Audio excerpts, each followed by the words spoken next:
It's Testament right here on your Classic Metal Show, another Bay Area thrash band along with brand new Death Angel, and that is More Than Meets the Eye. Yes. So Formation of Damnation, Testament, that was a really good record. It sure was, and they're in the studio. You know, there's supposedly an album coming out late this year or early next year from Testament. Yeah. Wait for that. Well, I like the fact that these legacy bands, especially the ones that we like, they're out there working on stuff, because I know that I had run across a article there that our one of our favorite bands, Armored Saint, is in the studio working on a new record. I really like that. That's good news. Yeah, love Armored Saint, and the last couple ones they put out, very strong records. Of course, dude, they're just a great band, man. They're one of those bands that you can pretty much, if it says Armored Saint on the front of it, you can pretty much guarantee that you're going to like it. Yeah, I agree. Good times. Yeah, absolutely. All right, I ran across something this week right up my alley. All right. Or some of our alleys, rather. All right. All right, let's check this out. It's time to fire up the end drives on the Classic Metal Show. Philus, this means you. All right, you've worked in food service. I have. I've worked in food service. Mm-hmm. That was one of my first real jobs while I was still in high school, working for Bob Evans. Right. And while I was working for Bob Evans, I was a busboy, so I didn't really have any real major interaction with the clientele, because at the time, before they expanded out and had waiters at Bob Evans, it was all waitresses. Right. Okay. Well, when a certain clientele would come through the door, the waitresses would all more or less hope that they weren't set in their section. White guys. Well, let's just put it this way. Certain people got certain reputations for being very demanding but leave no tip. Swedish men. Yeah. Is that who it was? Swedish men? I think that's what it was. Okay. Well, anyway, a lawsuit cropped up here for Buffalo Wild Wings. Oh, boy. Do you like B-dubs? I am a B-dubs guy. I love it. Yeah, I do too. I love their hot barbecue, and I like their wild wings. I like their wraps. They make really good chicken wraps. Okay. Good stuff. Well, apparently there was a lawsuit that was filed. The lawsuit claims Buffalo Wild Wings managers allowed employees to refuse service because blacks don't give good tips. They don't? Well, this is an old adage. I have heard this and I have witnessed this my entire adult life. Right. There's something to it. I mean, like any other stereotype, the minute you say that all blacks don't do it, then it's wrong. I agree. But there is something to it, because I know around here, and I know I'm going to a famous guy or whatever, but one of the major hits on LeBron James was that he was a notoriously cheap fuck when it came to tipping. Yeah. He was always the guy. He'd run up a $2,000 bill and tip like $10. Yeah. It's like, dude, come on. You fucking have $500 million. Show some respect for those guys that don't. Well, even way back in the early 80s, and I know it went way beyond that, but during my time in the working for Bob Evans in the early 80s, I can tell you from personal experience that working as a busboy, cleaning up the tables and the mess after black patrons had been in there, it was 5 times worse than anybody else. What do you mean by the mess? What would they do that was like... and forgive me, I never really did that kind of service, but I mean, you go, you eat, you just have plates and you clear the plates, right? What would they do? Like there was food all over the tables? There was shit? food all over the tables, all over the floors. Just shit just piled up in the middle of the table. You know, I mean, it was terrible. Oh my God! And then, of course, you know, the waitresses would complain that they were always demanding, I want more of this, and I want this, and I want more water, and I want, and I want, and I want. But then after it was all said and done, there'd be no tip. So okay, you're going to educate me here. So let's say black family comes into, where did you say you worked? Bob Evans. Yeah. Black family comes into Bob Evans, and they order whatever, you know, whatever they order. Biscuits and gravy and grape drink and whatever. I get it. Yeah. I get it. Exactly. Yeah. Do you as a worker guy sit there and watch them fuck up the area that they're in? No, I never just watched. It's just that once, you know, they vacated the premises, I had to clean up the tables.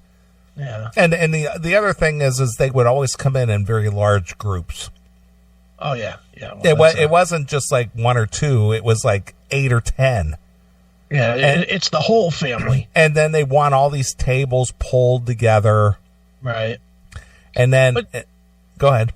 But like if they spill water or something, they don't ask for napkins or some shit and clean it up. No, they just leave it. Just leave it. And it drips all over the floor. Yeah. Yep. I can't even imagine doing that. Yeah. Well, I will tell you that when I was, you know, when I owned a portion of a mortgage company, we had a mortgage originator who worked for us. Okay. And her parents owned a Mexican restaurant. Okay.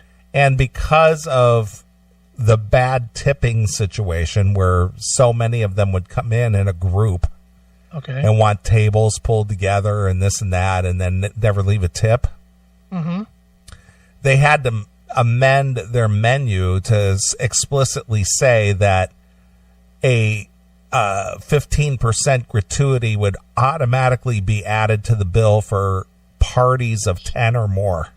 Wow. And then they had to argue with the people. And they would argue that, well, we're not having a party.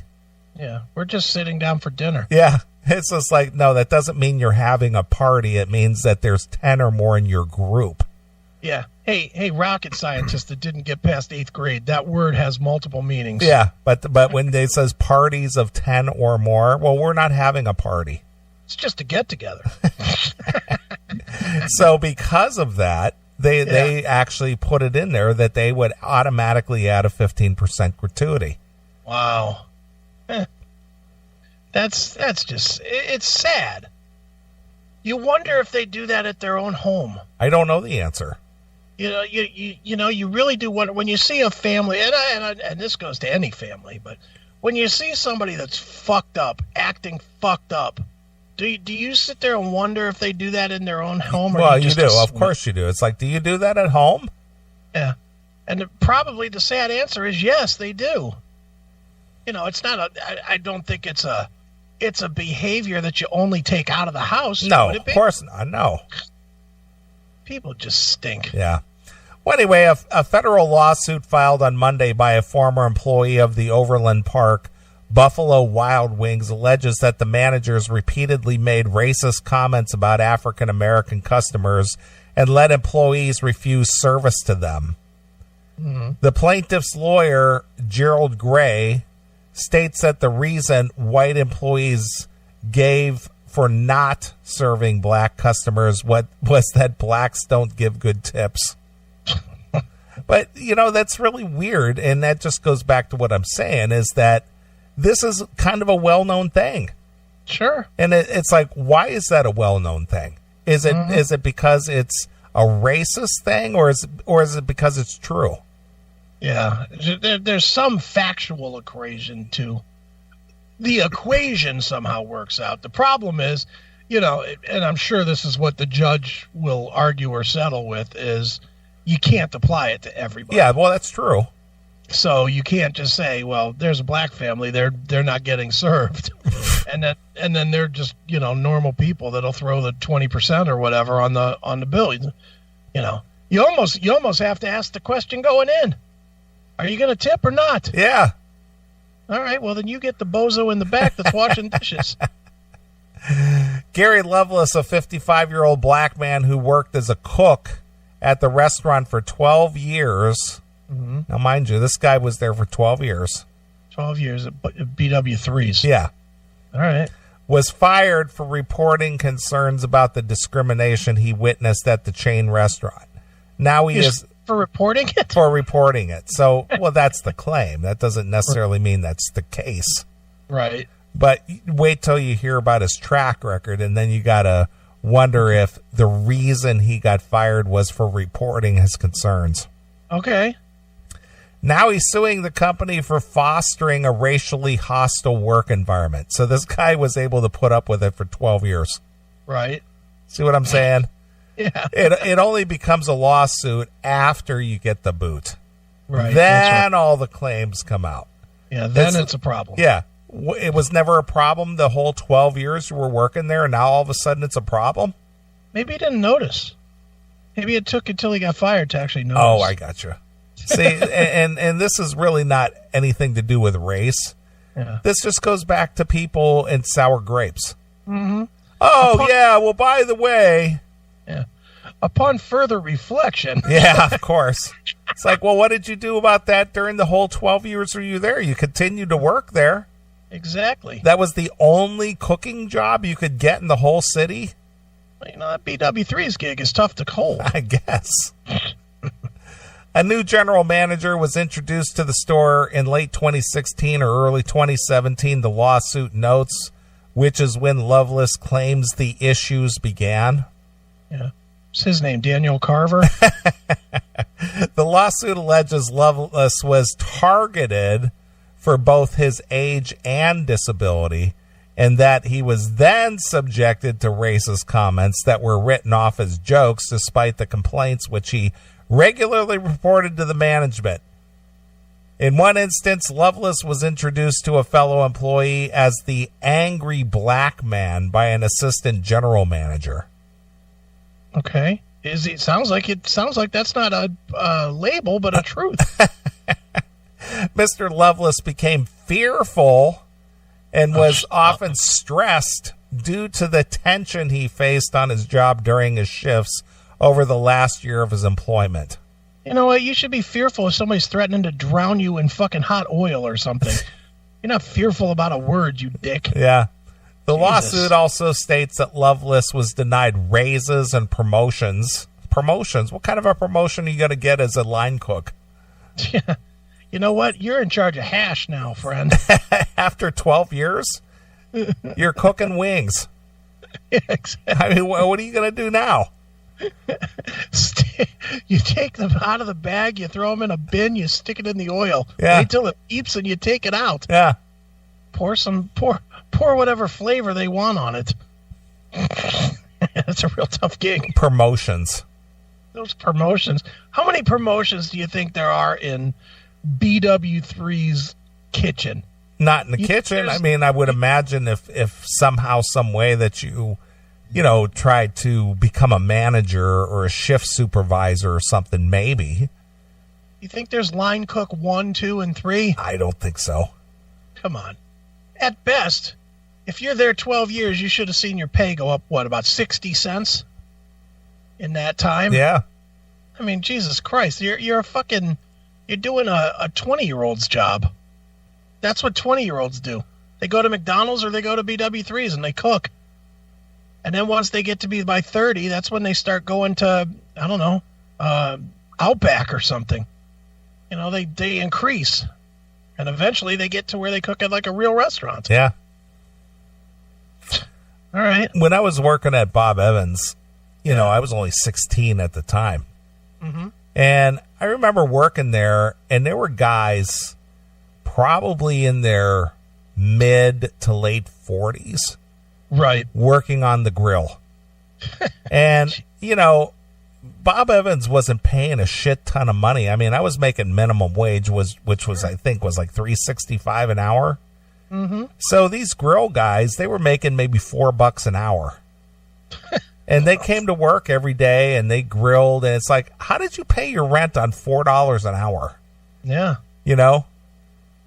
I was always amazed that these guys were as, you know, up in age, and not that 40 is majorly old. Yeah, but to be making that money. Yeah. But they came to work and they worked their 8-hour shift, you know, flipping sausage patties. You know, and I always thought to myself, don't you have any more aspirations than that? Yeah. But they'd come and put their apron on and put their paper hat on and, you know, stand back there and flip their patties and cook their hash browns. And, you know, it's just like, wow. Dude, when my son Zach first graduated high school, before I opened Pinball PA and sent him out there to you know, learn how to run a business, you know, he was working at a little steel mill here in Twinsburg, which, you know, made me really thrilled. Of course. Yeah. You know, I didn't like that thought at all, but I get you. I don't know what he was thinking about. But anyway, I used to, every single day, I would talk to him and I would be like, I don't want you, I'm not going to disparage your job. He's making like $13 an hour or something, you know, which is what it is. It's not great money. It's not the worst money you can make, but it's not great money either. And I used to tell him every day, I was like, I want you to look around this place every single day, at least once. And I want you to take note of who's working there and just note how old they are and that they're making the same fucking shit money that you are, and get a good idea of what career path you're on, you know. And I drilled that into his head, and thank God I did, because when it came time to open Pinball PA, he couldn't wait to get the fuck out of there. Of course. You know, because he saw that he could be doing something better. He could be doing something that wasn't so goddamn dangerous, but, you know, he could also, you know, have a career, learn a skill, learn a trade. And, you know, you know, and this is Dad 101, I guess, but I literally taught my kid to have aspirations to do better. And it proofs in the pudding. He's 20, whatever now, 26. And, you know, let's just say, sake of argument, I drop dead tomorrow and Pinball PA closes a year from tomorrow. He could walk into any place and get himself at least a mid-level management gig. Of course. Because he's been doing all that shit. He's been doing payroll. He's been doing staffing. He's been doing, you know, grunt work. He's learned how to fix fucking equipment. He's learned how to budget and all that other kind of bullshit. You know, he's got professional experience now that he would have never gotten by pouring fucking brass ingots into a mold. Yeah. And he would have, you know, he was right on that path of making $10 an hour, $15 an hour for his whole life, and just fucking being sad at 40, you know. And again, I don't disparage anybody that works. You know, I really don't. I get it. It's hard. And you know, in the scope of you and I think we both will acknowledge that we are very, very, very fortunate, you know, that we've been able to make really good money. Yeah.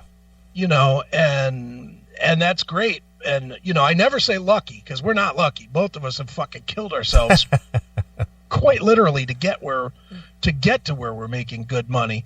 But we're very fortunate to have found the avenues to get there. And not everybody does. But to get yourself, if you're and I'm not trying to sound all moralistic here, but if you're at a position and you feel like it's a dead stop, you got to push through it. You got to push to get yourself something better. Don't get fucking comfortable. You know, I don't know. I know you're different than me in this, but I always, when I was a working guy, like that worked at jobs, I always had a rule that I was only going to work wherever I was for 3 years, because I didn't want to get comfortable, and B, I didn't want to be underpaid.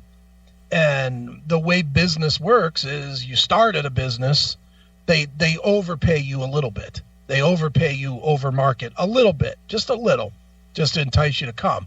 But by the end of 3 years, you're underpaid from the guy that they're bringing in now. Right. So the longer you stay, the more you stay underpaid. So that's why you got to kind of, you make shorter term goals and you take risks. I mean, I think I've told the story before. If I haven't, I know I wrote it in one of the books. When I jumped out of the corporate world to start Aiken IT, I got fired. They fired the 4 top paid developers at this company I was working at called Broadvox. Right. They fired me and 4 other guys, the 5 top paid guys, and they gave me 2 weeks severance and told me to beat it. That was it. Beat it. And I had 2 weeks of severance and $320 in the bank. That was it. And a wife and kids and everything else. And I was like, I came home and the wife was like, all right, let's get your resume online. I was like, nope, fuck it. I'm going to roll the dice. We might be homeless in 3 months, but that's just the way it's going to be. I'm not going back to another corporate gig. And knock wood, I have not gone back to a corporate gig, and that was in 2005, I think. Yeah. So 14 years I've been able to keep a roof over my head and build a second business and keep the first business humming and it comes from not getting complacent like this guy that you're reading about. This guy got a job and just was like, all right, I'm done. Hopefully I can retire from BW3s. Yeah, this is paradise. Yeah, this guy reminds me of that story we did a year or two ago about the guy that did like 80 years at McDonald's or whatever. Remember that guy? Yeah. Anyway, I'm rambling. All right. Well, anyway, in 2017, Loveless said he was regularly disciplined for arriving late due to him becoming a caretaker of a sick relative. Now, see, therein lies a problem. Yeah. If you have a sick relative at home, the company is not going to sit there, oh, well, go ahead and do that. Just come whenever you feel like coming in. No, they might for a minute as a courtesy. Yeah. But they're under no obligation. You can't make it to work. The adage is it's the fuck you pay me adage. Yeah. Really. Either you show up or you don't. Yeah, exactly. And if you don't, we'll get someone else that can. Yeah. Oh, your mom's sick? Tough shit. Get to work. Take vacation. Oh, you don't have any? Well, then show up at work. Don't really give a shit. Plan her on the shitter so she doesn't shit herself all day and get your ass to work. However, according to Loveless, younger non-black employees did not receive similar treatment. Yeah, well, I'll bet you they did, but they didn't show up to work as many times late as you did. Yeah. In October 2017, Loveless was ultimately fired for arriving late for work. I thought it was because you were reporting your concerns. And I hate to say it, but isn't that another stereotype? Yeah. Isn't that a black stereotype? That is a stereotype. Yes, it is. Yeah. So the fellow again, living up to the stereotype. Yeah. A fellow worker seemed to back up Loveless's claims on social media. I worked at Buffalo Wild Wings location for nearly 4 years. Mm-hmm. It's amazing these people stick in there for as long as they do, and then all of a sudden there's a problem. Yeah.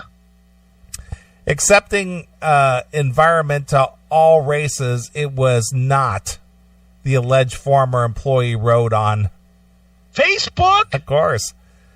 The victim here is a sweet and kind old man who always brightened up the shift, and it hurts my heart that he was discriminated against by the staff who should have been supporting him. God, what is the date of this one's trans operation? Jesus, really? That's a guy that said that? It just says that a supportive former coworker. That's all it says. I hope that's a girl. If that's a guy talking about how it warms his heart, you know what he does in the evening. Yeah. Buffalo Wild Wings did not immediately respond to requests for comment. Of course not. Because they're just going to let their lawyers run this fucking guy out of business, out of town. They're going to let their lawyers have at it. They'll never prove this. Unless this guy was sitting around documenting it every time, they'll never prove it. Yeah. So, yeah, he's fucked. He's fucked. This is the most we'll ever hear about it. It'll be settled quietly for nothing. They probably won't even give him a coupon for a free fucking bucket of wings. Big zero for him. Yeah. We don't have to serve blacks because they don't tip very well. Right. Oh God. Well, there's got to be something to that, because even I heard that and witnessed that as a younger person. Yeah, I mean it's definitely a stereotype, but it's a stereotype that enough people do to keep it alive. Right. You know, it's definitely not one that kind of has gone away or has gone, you know, become a joke or anything. It's still very much alive, so there's probably something to it. There's definitely something to it. Well, since we're talking about the racial angle here, all right. This is something our good friend Mark Miller sent in. Okay. You're going to love this. All right. An Asian accountant smashed his ex-wife's head against the car outside of David Lloyd Center and called her a bacon basher after she began dating a white man who worked at their lettings agency. A bacon basher. I can't wait to hear what this is. And an Asian accountant smashed his ex-wife's head against the car and called her a bacon basher after she started dating a white man. Syed Ahmad, 51. Syed Ahmad? Yeah. Okay. That's an Asian? SYED AHMAD. Sounds like a Indian or something. Yeah, That's an Syed Ahmad. Okay. 51 grabbed the Peruvian Ahmad during an early morning argument after she emerged from her David Lloyd gym to find her Lexus car had been vandalized. An incensed Ahmad dented a gym member's car as he slammed his ex-wife's head against the bodywork during the attack. He was eventually pulled off Mrs. Ahmad, 51, by her boyfriend, David Walwork, who then pinned her former husband to the ground and was thrashed about. He beat Syed's ass. He did. Good for him. Mrs. Ahmad had met Mr. Walwork at the lettings agency that she ran with her ex-husband in Greater Manchester, England. Okay. The couple had been married for 21 years and had 3 children together, but split acrimoniously in 2015, leading to a relationship with Mr. Walwork. Mrs. Ahmad told Stockport Magistrate Court how she left the gym on August 13th to find black graffiti had been sprayed all over her white car. Is that black on white crime? I guess so. The court heard that Mrs. Ahmad made a phone call to the police to report the crime. Her ex-husband walked out and confronted her, calling her a black bitch. Wow. He said, "He is constantly mocking me for my to my face as I have melasma." It's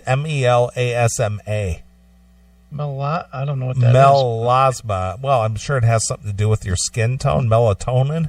Right, sure. Look that up. See what MELASMA is.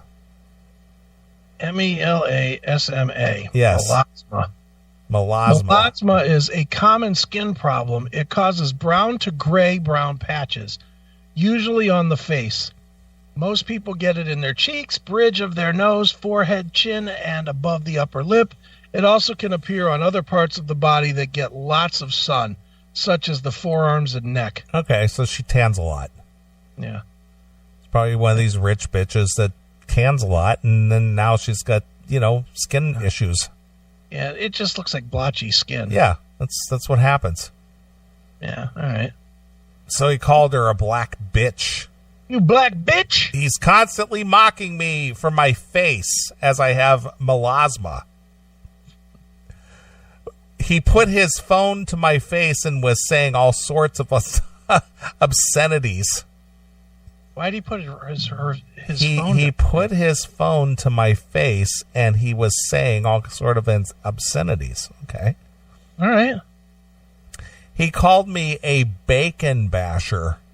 What does that even mean? I don't even know what that is. See if there's anything about bacon basher. See if you can find anything about that.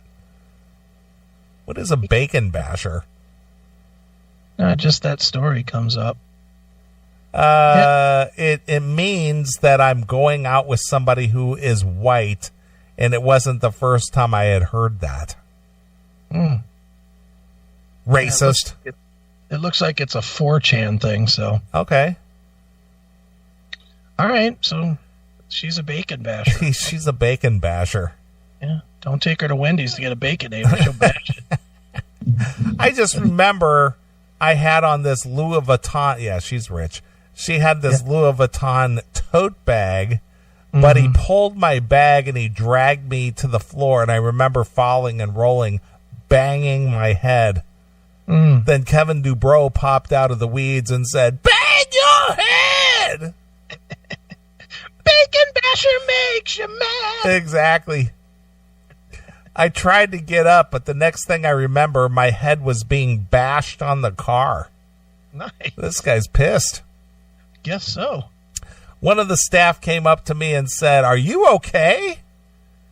And I remember David was holding him down. Yeah. Mr. Walwork, 54, told the hearing, "I was leaving the club. I got a call from Perveen saying he was trashing my car. Right. When I came out, there was Mr. Ahmad's car, and there was Perveen, that's her name, Perveen. Perveen, that's her name. Mm-hmm. And a member of the David Lloyd staff stood in front of the car. Perveen said Mr. Ahmad was videoing us with his phone, and I had to have my hand up to stop him moving the car forward. Well, I snatched the phone off him to get hold of the video, but as I was walking away, he opened the door and Perveen shouted, "Run, David!" I heard a kerfuffle. A kerfuffle? A wow. kerfuffle behind me. I turned round and Mr. Ahmad was pulling her bag. It looked like he was punching her. Mm-hmm. I ran back to get him off of her. As I got close, he left her. He dropped her and raised his fist to me. So I beat him within an ounce of his life. And then Alice Cooper jumped out and said, "Raise your fist and yell." Yeah. I just got on top of him and was shouting, saying he couldn't breathe. I just said, "Calm down and relax." That's not what you said. I didn't get angry. That's not what you said at all. You said, "Shut the fuck up and stay down, motherfucker." Yeah. He didn't say, "Hey, please behave." Yeah. Stop it. Calm down and relax, fucky. Yeah, pal. Mobile phone footage recorded by Ahmad as he confronted his ex-wife in the gym car park was recovered by the police. Ahmad mocks her skin condition and accusing her of engaging in witchcraft, adding, "She does dark magic and is never satisfied." Witchcraft? Witchcraft. Wow, this story gets wild. She's got fucked up skin on her face. She's dating a white guy. She's a bacon basher. She creates witchcraft. Yeah, no shit. What the hell is going on over there? Mind me not to date this one. Yeah. Jesus. She is vicious. That is why she has got a black face, because she's vicious. You're evil. You're absolutely evil. I don't normally hit her head into the car, but she put a spell on me and made me. that witchcraft. She's just a witchy woman with evil on her mind. Beware the devil woman. Her name is Pervine. She's going to get you. Yeah. She's going to get you from behind. She is that Pervine witch. Yeah. In court, Ahmad said he grabbed his wife after she snatched a phone out of his hand, and he recorded the incident. He added, "She kicked me and I let that go, but then when she followed me, she said I was bitter and twisted, and that really upset me." If somebody yelled at me and said, "Wendell, you're bitter and twisted," I'd go, "And?" Yeah. I've said this before on the show. I'll say it again. You can't hit a woman, but man, I get it sometimes. Yeah. Well, you and Chris, right? I understand. Yeah. I have a feeling, and I don't know. I mean, this guy, I'm definitely not saying that it's okay here, what Syed did here. I got a feeling he's not as guilty as we might be thinking. Well, I'm not saying anybody's guilty here. I'm just saying that this is just such a dysfunctional, toxic. Yeah. You know, the thing is, here's always been my personal philosophy, and I think you know this to be true. Sure. When I'm done with somebody, I'm done with them.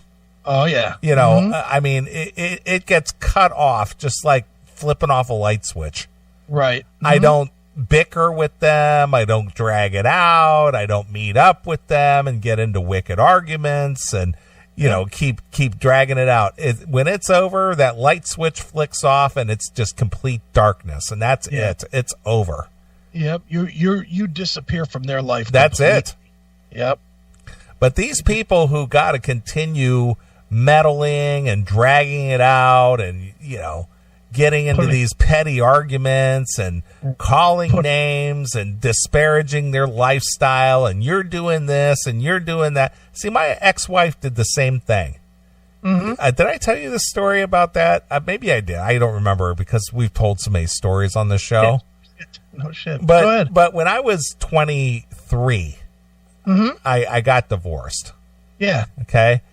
And after I got divorced, we split up in May. Okay.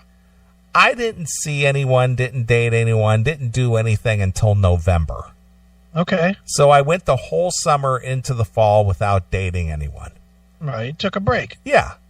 Then I met this girl. She was 19. I was 23. Right. And she was a built little chick. Yeah. Nice bod, big boobs, just short, stacked, very curvy. You know, she was just a very built girl. Sure. Okay. And when my ex-wife happened to come around at one point and see me with her, her immediate reaction to me was, "It figures you would get involved with someone like her." That was her reaction. Yeah. What does that mean? Well, it means that she's hot. She's hot. Yeah. You know? So How dare you? Yeah, exactly. But that's what reminds me of this story. Sure. You're going out with that white guy. Right. Yeah, so what? We're divorced. What why do you care? I would hope that Syed here can read his own article in the paper and say, yeah, I really don't need to be part of that. You would hope that he can see that now. I mean, he's a classical, and talk about stereotypes. This is a stereotype. These guys from like India or wherever, the Islam areas of the world. Yeah. They have that control thing about their chicks. Oh, yeah. And they never let them go. And this guy sounds like one of those guys. I mean, in a normal situation, the minute the chick starts going, well, I'm doing witchcraft or whatever, that's all right. See you later. You know, this fucking guy held on because that's his bitch. That's his property. Right.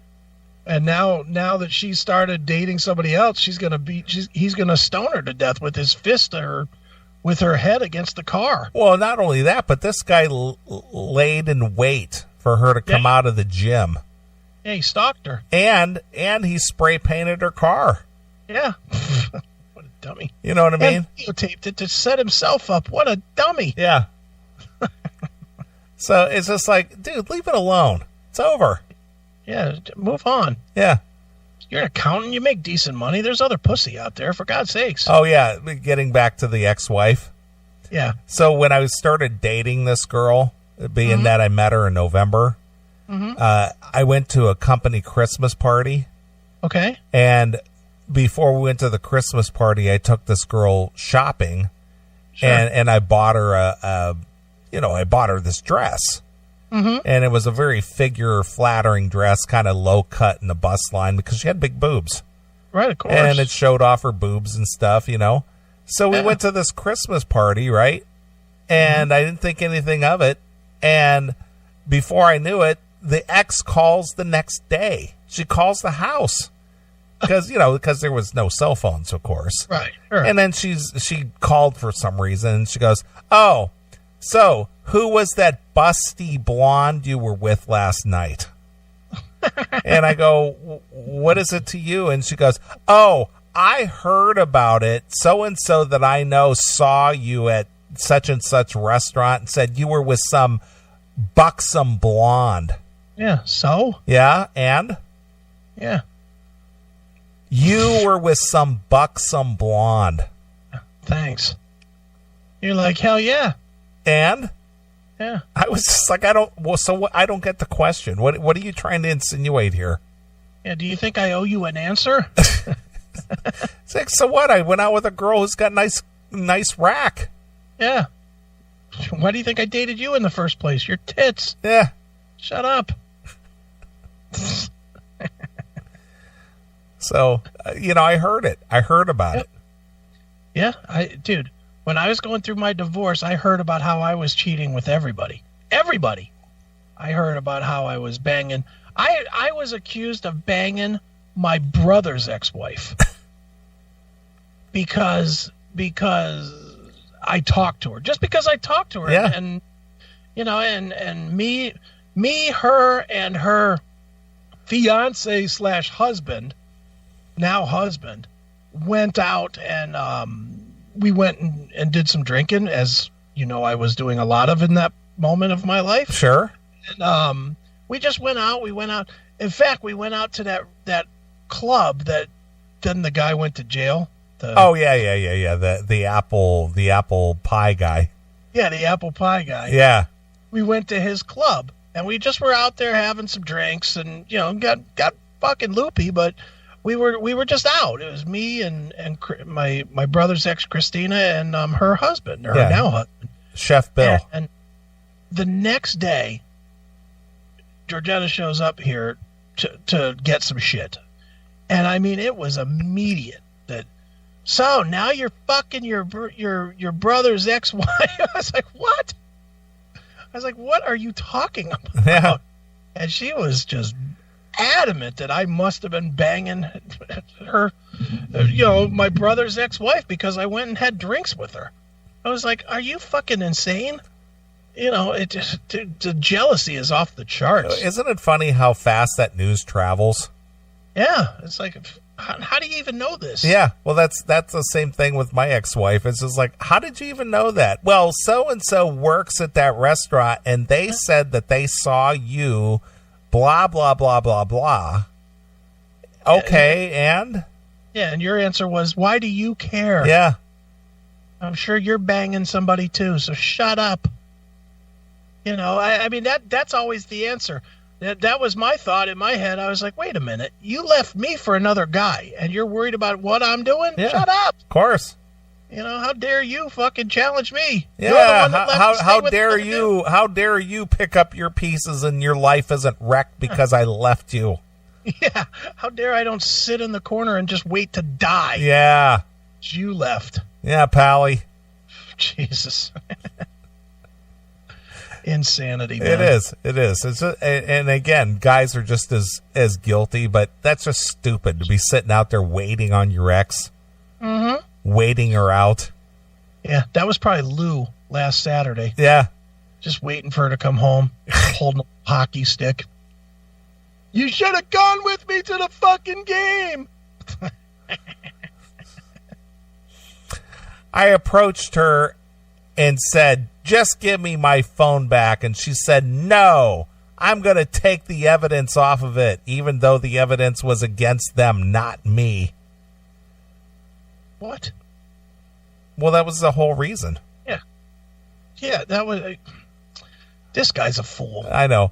I went towards her and tried to grab the bag off, and I pulled the bag, and she resisted, and I pulled harder, and then she fell to the ground. Then I laughed and laughed as I kicked her in the face. Right. At the time, my primary concern was just getting the phone out of the bag, and I tried to push her away, but there was a lot of space, and her head hit the car. Yeah, of course it did. Her head hit the car. Her head hit the car. From 10 feet away. Right. Sure. I just was protecting myself. I've never raised my hand to a woman. Yeah, well, first of all, yes, you have.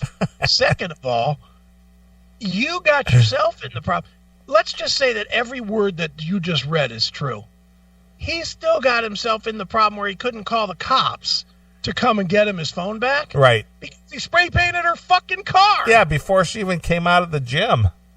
He's guilty. You know, you the fact that you spray painted her car makes everything else that you're saying here, even if it's true, a lie. Yeah. You just lost the case because you acted like a 10-year-old. Spray painting bitch and whore on her car, you dumbbell. Jesus. Ahmad was found guilty of assault by beating and other criminal damage. He will be sentenced at a later date. Of course he will. Stupid Ahmad. Dumb Ahmad. Ahmad's not very smart. No, not at all. No, well, whether it's Ahmad or any other dude who does that, Yeah. they're just so obsessed with their ex-chick Yeah. that they just can't let it go. Yeah. And meanwhile, and I'm going to say this, but I'm going to say it as somebody that did it the wrong way too. If you can just take a fucking second, 1 second, and realize how unhappy you are, that you're so unhappy in that relationship that you're willing to spray paint her fucking car. Right. That you're willing to bang her head off the fucking car.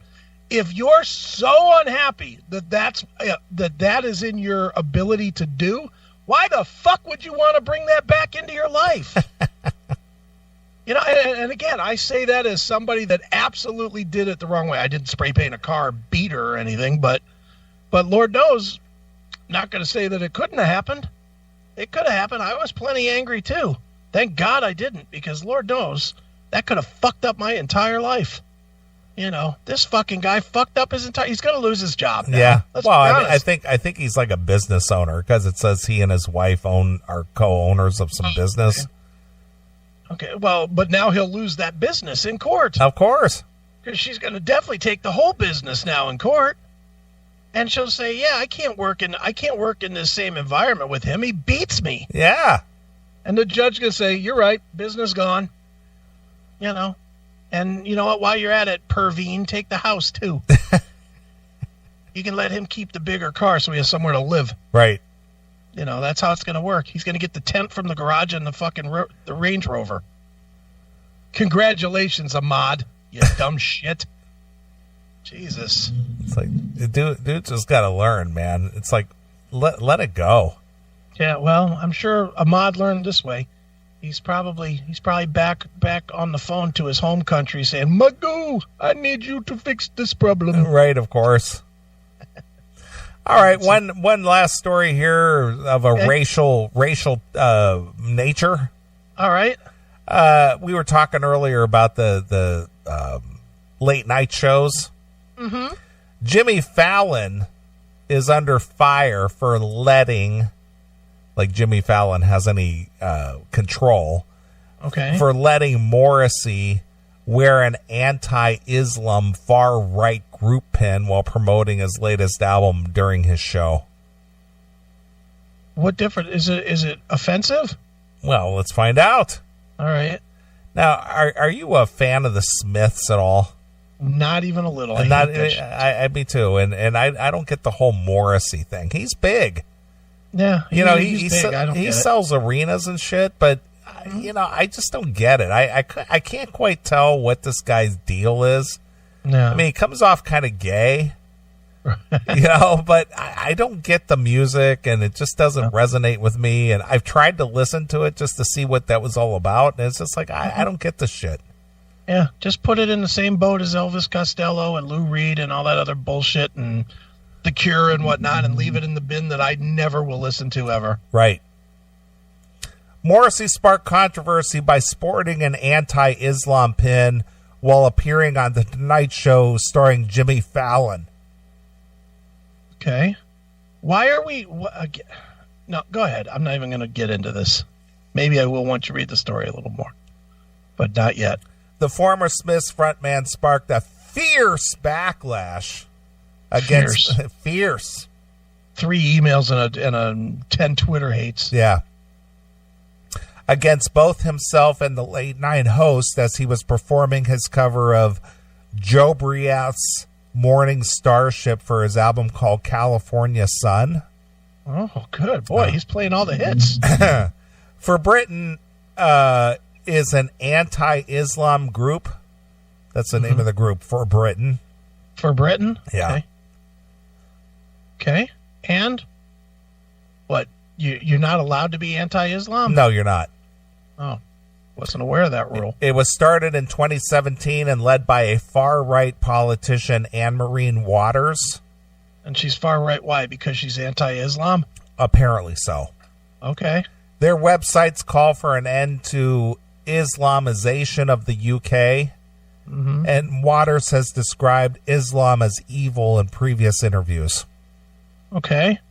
In an interview with Tremor in 2018, the 59-year-old singer shared that the party gave him hope. I find that the Tory Labour constant switching to be pointless, he said. For Britain has received no media support and has even been dismissed with the usual childish racist accusation. Mm-hmm. I don't think the word racist has any meaning to it anymore other than to say you don't agree with me, so you're racist. When did Morrissey start hosting the Classic Metal Show? Exactly. Well, I think a lot of people are moving in that direction. Yeah, no kidding, but not most of them don't say it. Well, he's saying it. Good for him. Yeah. So that's what racist means today. You don't agree with me, so you're a racist. Yeah, look at that. People can be utterly, utterly stupid. Anne-Marie Waters seeks open discussion about all aspects of modern Britain, whereas other parties will not allow diverse opinion. She is like a humane version of Thatcher, if such a concept could be. Wow. She is absolute leadership. She doesn't read from a script. She believes in British heritage, freedom of speech, and she wants everyone in the UK to live under the same law. Which that's a big problem over there, right? Because they've got the law of the land, and then they got the Muslims or the Islams who move in there and they want to live under Sharia law. Do they embrace the Sharia law though? Who UK? The British people. Well, the thing is, from what I understand, and I could be factually incorrect here, but at least the bit that I know about it. Mm-hmm. There are areas of Islamic areas that they just basically leave to their own devices over there. All right, so let's do an example here. Let's say that that 17-year-old girl, Islamic girl, yes, shows her kneecap to white boy. And she gets stoned to death for it by her family. Yes. You're saying that the British law enforcement they won't intervene? They won't go in there and fucking arrest somebody? There's a high probability that they might turn a blind eye to it. Jesus, fuck that. Fuck that. Why in the fuck are we bowing down to these Because people? They're afraid of them. Why? Because they're afraid of an uprising. Is that what? Do you think that they're going to uprise and nobody's going to fight back? Yeah, I think so. Is that what the fear is? I think it's the fear. I think it's the fear of stoking terrorism. You think? Yeah, it's just like, let's not poke the dog with a stick or the bear with a stick. Just leave it alone. You know, I might not be the smartest tool in the toolbox, yeah. But I know this. I could probably rig up an IED too if I needed to. I could figure out a bomb. Well, again, I don't think anybody wants to go to the extremes of a bomb, at least civilized society. Well, I get that, but if you have to, you have to. Yeah, but they're not going to do that, though. Yeah, well, what I'm saying is, if there's only so much shit anybody's going to take. I agree. And at some point, you know, it's kind of the laws of war, the laws of military war. When you get over into military war, the way you win is by out-meaning the other guy. Well, see, that's how you win. Well, I agree with you. I completely agree with you. But let's just go to something that happened here closer to home. Okay. Jesse Smollett. Mm-hmm. This guy clearly fabricated a crime. Sure. He fabricated a crime. Mm-hmm. He reported a false crime. He's the one who set up the crime. He's the one who perpetrated the whole thing, but yet he was let off. True. One of the reasons, I'm a black man. I'm a gay black man at that. Right. And if you dare hold me accountable, you're a racist, you're a homophobe, you're a bigot, you're a this, you're a that. So it really just goes back to people are too weak to just fucking blow off a label. Yeah, more or less. But they're just saying, well, I don't want to be labeled as a homophobe and a racist and a bigot and a this and a that. Let's just let the guy slide. Yeah, well, but see, I'm just so stupid. Me and you and I, we have both been labeled as most of those things. Yeah, and I don't care because I really know where my heart is. How has that changed your life? Hasn't. Not even an ounce, right? Nope. Because when you don't give it any weight, it's not real. It's just not real. Well, but the thing is everybody's worried about public perception. Mm-hmm. But you're making my point. You got to stop worrying about it. I agree. You can't bow down to, well, they want to have Sharia law. Well, I want to have fucking 72 virgins in here sucking my cock every night, too. And guess what? I can't just go grab them. That's just the way it goes. You know, I have to kind of not go that route. I have to live with the way the law is. And, you know, I know it's trivial to think this way, but if you don't want to live by the laws of the land and you want to live by laws of some other land, go live in that land. Well, I agree. But see, here's the dilemma, and I'm not saying this is right. This is my perception. Mm-hmm. You got a government. You got the British government. Mm-hmm. Okay? Yeah. If they were to act out harshly, and I mean make arrests, and to the extreme of firebombing the Islamic community, mm-hmm. it would be this civilized government oppressed or repressed this Islamic group. Shame on them.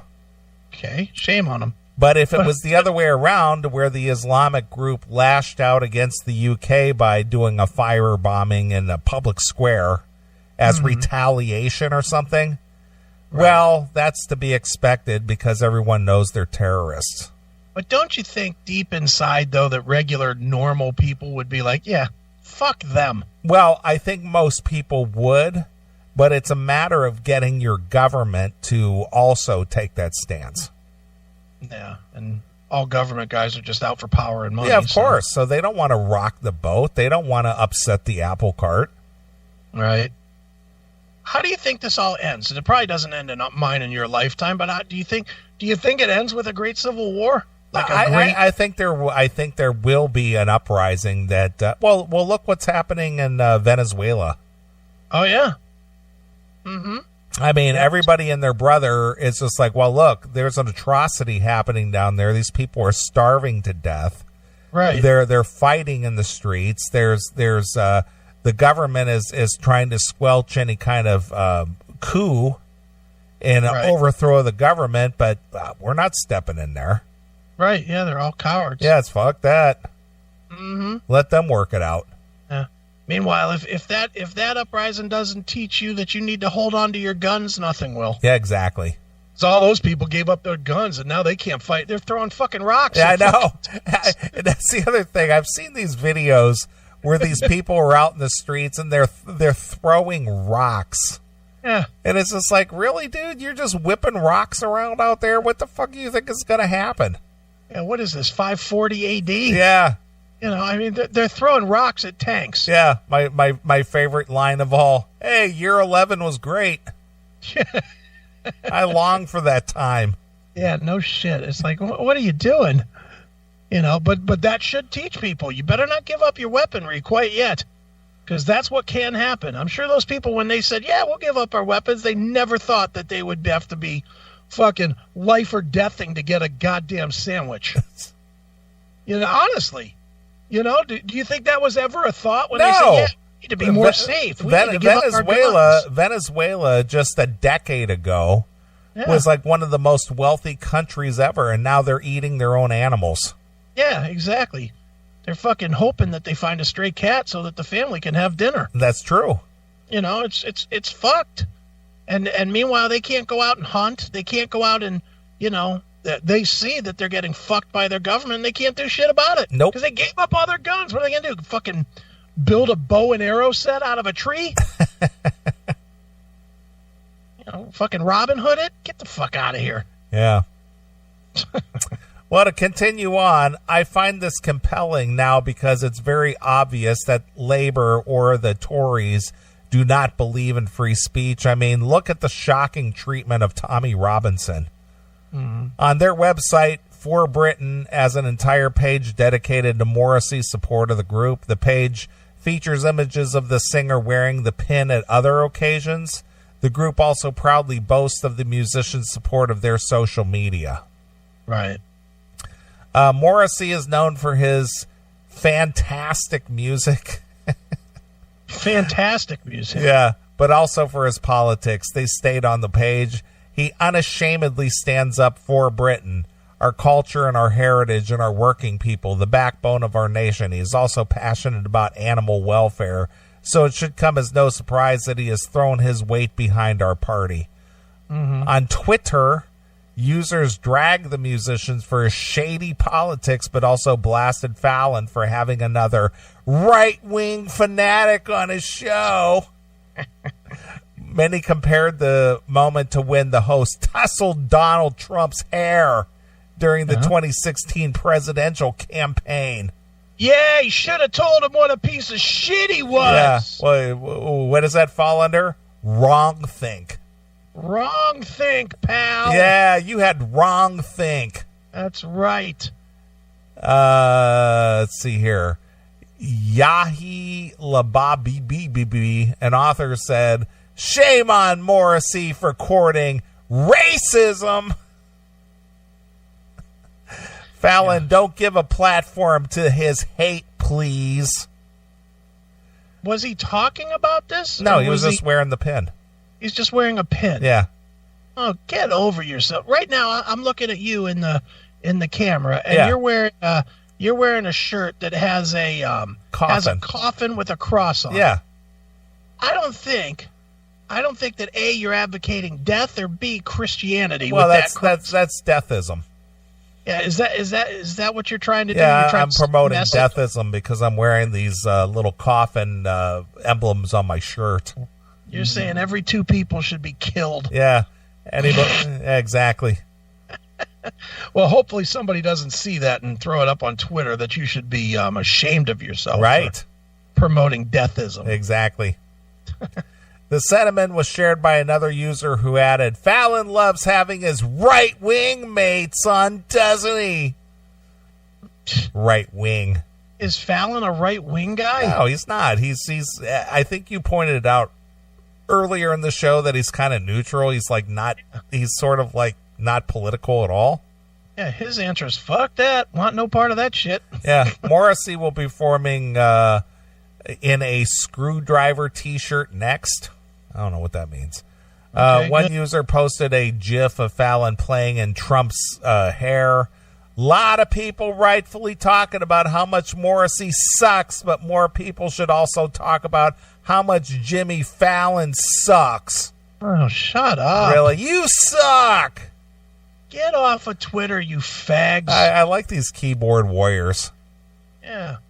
What makes your opinion so right or so righteous? Well, because people on the left, they think they hold the moral high ground on everything. You know, Twitter is the cesspool of the world. I agree. I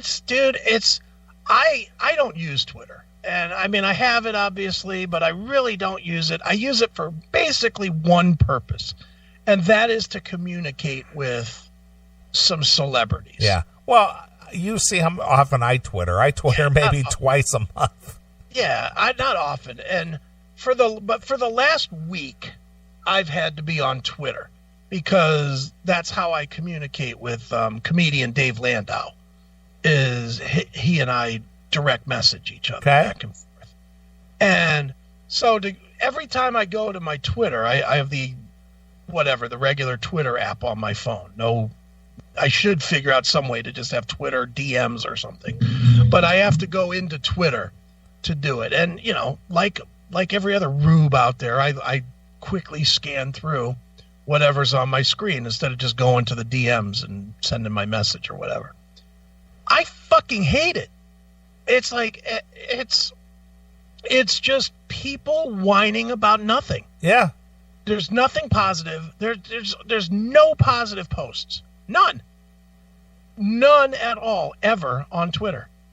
Maybe it's the people that I follow. I don't know, but I'm going to pull it up right now. You want to do a test? Sure. Let's do a test. Watch now. Everything will be all fucking positive. I'm opening my Twitter right now, and I'm just going to go through my Twitter, through the CMS's Twitter feed. Okay. I'm going to go top, and we'll just read them off here.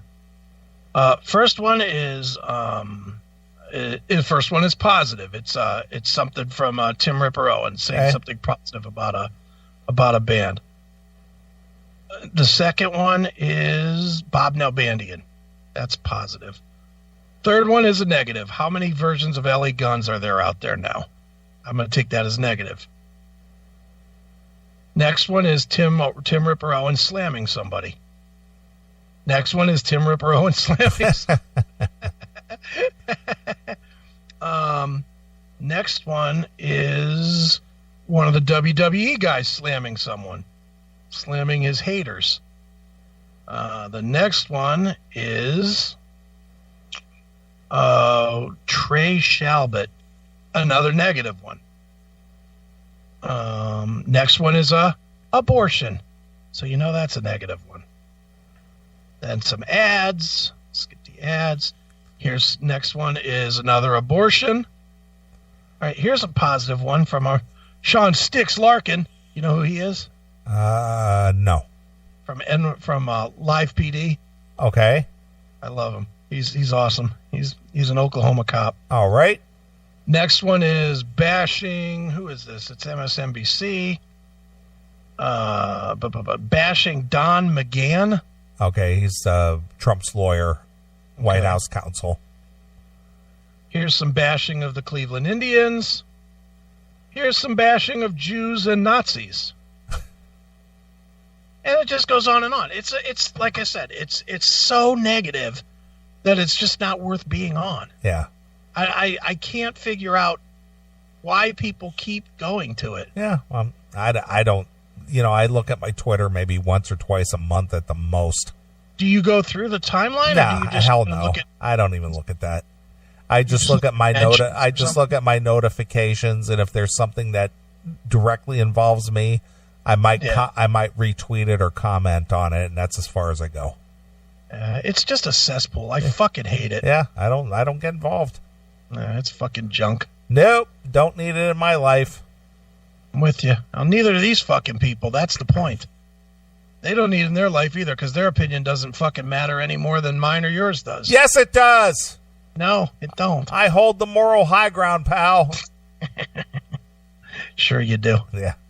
All right, well, I got a message for Jimmy Fallon.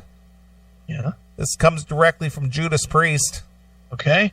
You've got another thing coming, pal. Yep. All right, here's Judas Priest exclusively here On your classic metal show.